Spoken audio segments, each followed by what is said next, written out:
I'm at the foot of the Wrekin at the start of my short holiday break in Shropshire.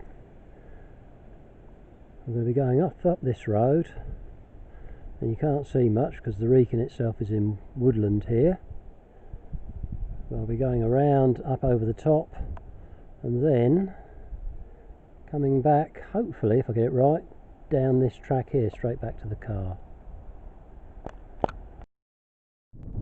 I'm doing the Wrekin before I go to the campsite, so I'm hopefully going to make a 2 or 3 hour route of this. Having just left the car, I've picked up this driveway which is going to take me across to the southern end of the Wrekin, which is now coming into view. I'm going to move up the left hand edge. There's a nice footpath, goes all the way over the top,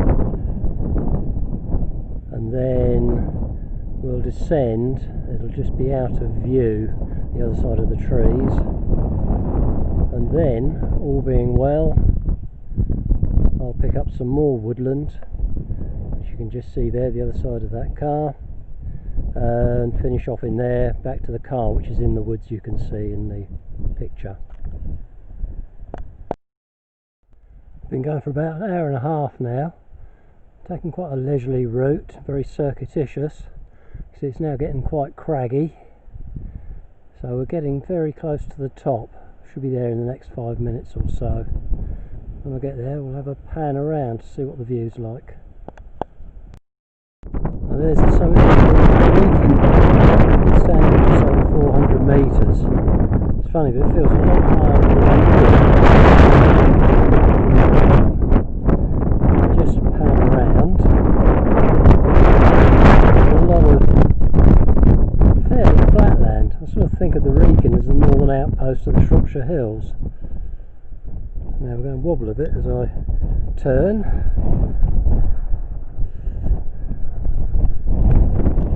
Now let's zoom in a bit.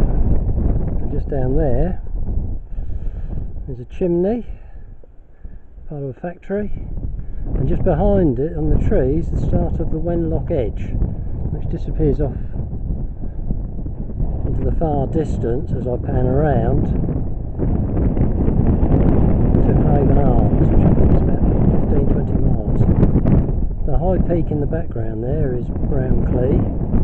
Just behind it is Titterstone Clee. A little way to the left, just out of the shot now, just come back, probably not going to see it, in the far distance are the Malvern Hills, where I intend to be in a few days' time. Still following the line of trees, which is the Wenlock Edge. And we come round and we pick up Caradoc, Lola, and Lawley, which you can actually see, it's a bit lower. The nearer high point is Caradoc. Beyond that we've got the Long Mynd.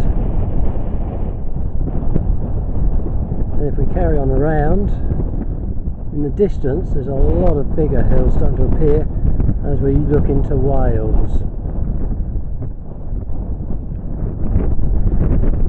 I suspect on a clear day you could see most of the way to Snowdonia. You certainly can from the top of the Long Mynd. And finally coming back round a bit further, and we're starting to look out towards the Cheshire. I've finished the Wrekin, now I've crossed over to the woods to the north and found an area full of quarries. And what we've got here, sign saying it's called the Urkel Unconformity, which is a rock feature. If I go up and zoom in, there we go. Nice type of fault line really,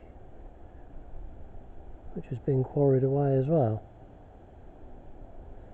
Looks very tempting for a scramble. I might go up and have a closer look. It's certainly a very interesting area and worth a half-hour stroll before I head off to the campsite. Well, I've arrived and set up tent, and the sun's showing itself, which is nice. As you can see, jam-packed campsite. Nobody else here. Lovely. There's the farmhouse, so I'll go and pay there at some point, and just beside it are all the self-catering cottages. old farm buildings that have been converted. If we look behind, that's Little Caradoc, and above, all the way up there, Caradoc, at about 450 metres. Let's come back round again, and over there, with the cloud above it, is the Long Mynd, or part of it anyway. Let's just complete my 360 degrees, bit of farmland, and then back to the tent. So let's go in and have a quick look at the tent. It's quite windy setting it up, but managed okay. So here we go. Two sections. Bit dark in here. There we go. Got my seat. Got a stove, which I'll use outside as much as possible. And then my sleeping quarters. Got all food and clothes stashed away on one side. And there we go. Lilo and a makeshift mattress, duvet and pillow. So one thing, I won't get cold. Okay, now to think about dinner and maybe a walk this evening.